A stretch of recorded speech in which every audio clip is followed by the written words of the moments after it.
Bhamashah park में संपन्न हुई स्वामी रामभद्राचार्य महाराज की श्री राम कथा में आयोजकों द्वारा टेंट और पंडाल के बकाया 42 लाख रुपए न देने के टेंट व्यापारी अनुज अग्रवाल के आरोपों को महामंडलेश्वर लाडली नंद सरस्वती महाराज ने नकार दिया और बेबुनियाद बताया।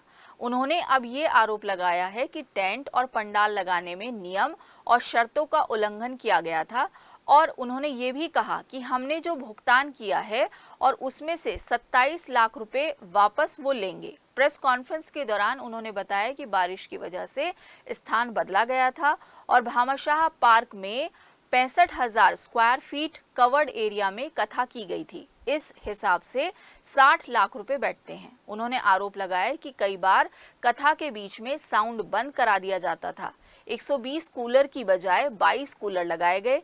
25 एसी लगाने की बात कही गई थी, वो भी केवल 7 लगाए गए। 1000 सोफों में से मात्र 500 सोफे लगाए गए और उसमें भी ज्यादातर टूटे हुए थे।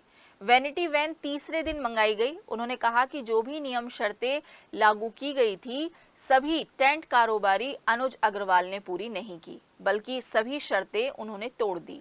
आधा अधूरा सामान लगाया गया और हमने पूरा भुगतान किया, इसलिए अब हम 27 लाख रुपए वापस लेंगे और ये पैसे वापस ना देने पड़े, इसलिए अनुज अग्रवाल ऐसे बेबुनियाद आरोप लगा रहे हैं। बता दें कि टेंट कारोबारी ने आरोप लगाया कि उनसे 87 लाख रुपए टेंट पंडाल का तय हुआ था, लेकिन 42 लाख रुपए का भुगतान नहीं किया गया। क्यों नहीं दिया है, क्या हुआ है? हमने 60 लाख रुपए दिए और काम के मुताबिक हमने कहा आपने इतना काम किया नहीं है, हमने उनके ऊपर बैलेंस निकाला, 27 लाख रुपए हमको दे दो वापसी। जो ये वापस पैसा देने के चक्कर में ये सारे प्रोपेगेंडा जो है उसने इसीलिए ये रचा गया है। 60 लाख तय हुआ था और इसने बीच बीच में 45 लाख रुपए मैंने दिया था। बीच बीच में इसने गुरुजी आए थे तो जनरेटर भी बंद किया था। बीच बीच में इसने बहुत सारी धमकियां देते गए कि हम काम नहीं करेंगे।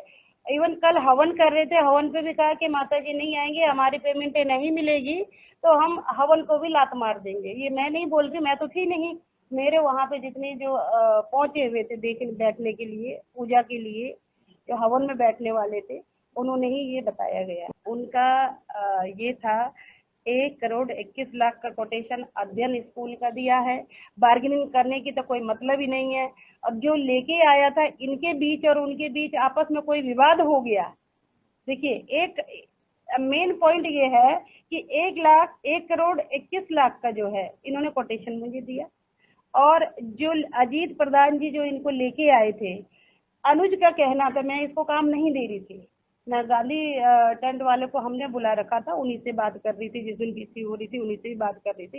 ये जबरदस्ती जो गुरु जी की मैनेजमेंट में जो विवेक जी है उनको बोल के जो है काम मेरे से लिया गया कि काम हम करेंगे। ये जो महामंडलेश्वर हैं माँ लाडली सरस्वती जी, उन्होंने मुझे अपने निवास स्थान ग्रेटर नोएडा आम्रपाली में बुलाया था, लेजर वैली में, और मेरे से सामान सारा तय हुआ था 1,21,00,000 रुपए में, जिसका मैंने अपने फर्म के लेटर हेड पे 1,21,00,000 का इनको कोटेशन दिया था, इनकी संस्था के नाम दिव्य शक्ति ट्रस्ट के नाम से। जिसका उसके बाद जब मेरी उनसे वार्तालाप हुई, मीटिंग हुई और बार्गेनिंग हुई, तब वो हमने काम 87 लाख रुपए में 80 लाख और प्लस 7 लाख 87 लाख में हमारा फाइनल हुआ था। जिसके बाद इन्होंने मुझे 4 तारीख को 20 लाख रुपए एडवांस दिए थे और बाकी इन्होंने मेरे को ये बोला था कि कथा के चलते चलते और कुछ एडवांस और मिला के 87 लाख पूरे कर दिए जाएंगे।